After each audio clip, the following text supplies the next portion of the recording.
Hi everyone, আসসালামু আলাইকুম। Another ব্লগে সবাইকে স্বাগতম। মিষ্টির মেলা, গরম গরম মিষ্টি, হরেক রকমের মিষ্টি। আমরা সেদিন মিষ্টি খেতে গিয়েছিলাম 300 ফিটে রাতের বেলায়। তো সেখানে আমরা শুধু মিষ্টি না, আরও খেয়েছিলাম হাঁসের মাংস আর রুমালি রুটি। তো এই রুটি খেতে আমরা প্রথমেই গেলাম নানা ভাইয়ের হোটেলে বা রেস্টুরেন্ট এটা। তো ওখানে গিয়ে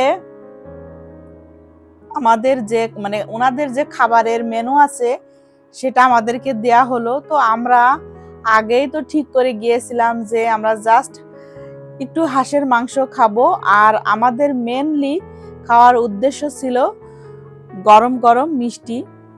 তো এখানে রুমালি রুটি আর হাঁসের মাংস নেওয়া হলো 5 পিস।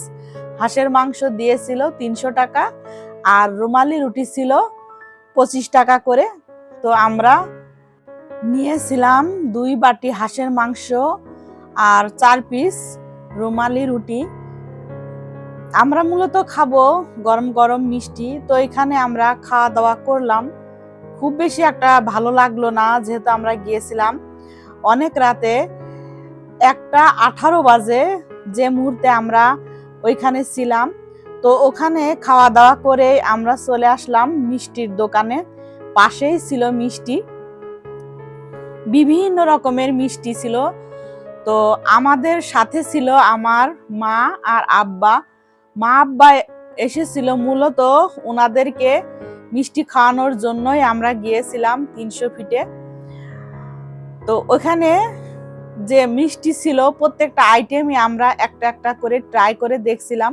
অনেক মিষ্টি ছিল, আসলে এত মিষ্টি তো খাওয়া সম্ভব হয় না। তো যে রসগোল্লার মতো যে মিষ্টিটা, ওইটাই প্রথমে মা আর আব্বাকে দিলাম যে খেয়ে দেখুক তাদের কাছে কেমন লাগে। আর আমিও 1 পিস নিয়েছিলাম, নিয়ে রিথিকে একটু খাইয়ে দিলাম। তো মোটামুটি ভালো ছিল, এমনিতেই যে অনেক ভালো লাগছে তা না, কিন্তু দেখার সৌন্দর্য খাওয়ার থেকে আমার কাছে মনে হচ্ছিল দেখতেই বেশি ভালো লাগছে। এতগুলো আইটেম ছিল, প্রত্যেকটা আইটেমের নামও আমি ঠিক মতো জানি না।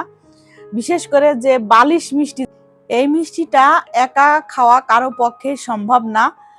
আর ওখানেই দেখলাম যে সাথে সাথেই ওনারা মিষ্টি কিছু বানাচ্ছে, আবার বাটিতে রাখছে। আর যারা আসছে তারা পছন্দ করে নিচ্ছে মিষ্টি। দেখেন অনেক ধরনের মিষ্টি এখানে।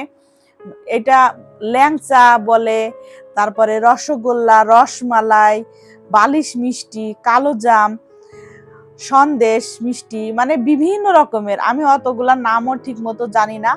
তো আমাদের চোখের দেখাতে যেগুলো ভালো লাগলো সেগুলো আমরা খেলাম। আর বিশেষ করে আমার মা আব্বা সাথে ছিল, তো ওনাদেরকে নিয়ে এরকম একটা জায়গায় যেতে পারলাম। কারণ ওনারা তো আসলে এরকম জায়গায় খুব একটা যায় না, বা এরকম যে চোখের সামনে এত মিষ্টি একসাথে দেখে খেতে পারছে, ওনাদেরকে খাওয়াতে পারলাম, এটা আসলে আমার কাছে অনেক বেশি ভালো লেগেছিল, অনেক বেশি ভালো লাগা কাজ করেছিল।